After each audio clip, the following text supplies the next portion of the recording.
नहमदुहु व नुसल्ली अला रसूलिहिल करीम, अम्मा बाद।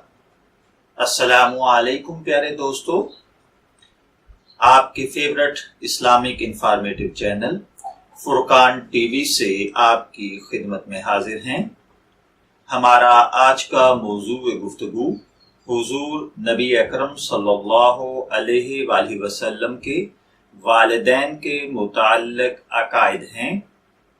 सैयदे आलम रहमत आलम सल्लल्लाहु अलैहि वसल्लम की बासत से पहले ही आपके वालिदैन दुनिया से रुखसत हो चुके थे।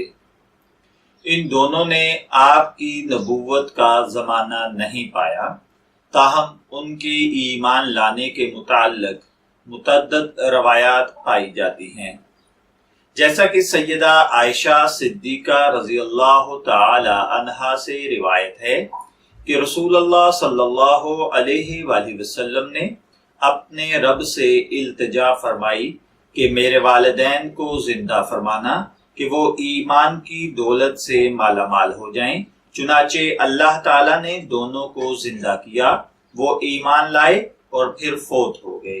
देखिए, इस बात पर एतराज करना कतन गलत है, क्योंकि अल्लाह ताला हर चीज पर कादिर है। ना तो वो किसी काम या चीज से आजिज है और ना कोई चीज उसकी रहमत से बाइद है। और उसके नबी सल्लल्लाहु अलैहि वसल्लम उसके खुसूसन फजल, इनायात और रहमतों के बहुत ज्यादा हकदार हैं।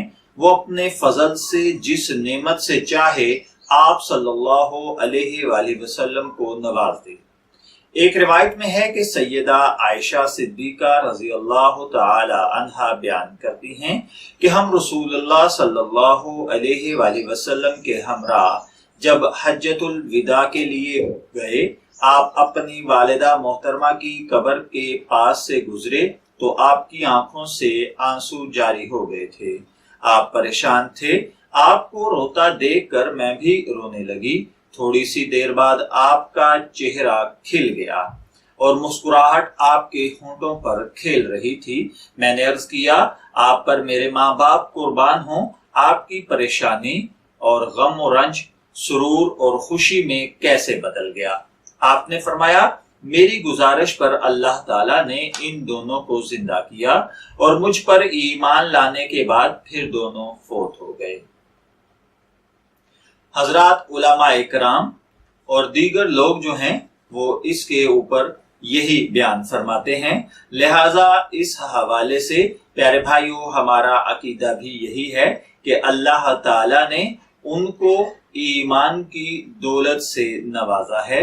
मैं दुआगो हूं कि अल्लाह ताला हमें इन बातों से इल्म हासिल करके अपनी जिंदगी को इनके मुताबिक गुजारने की तौफीक अता फरमाए। इजाजत चाहेंगे, फिर मिलेंगे किसी नए टॉपिक के साथ। तब तक के लिए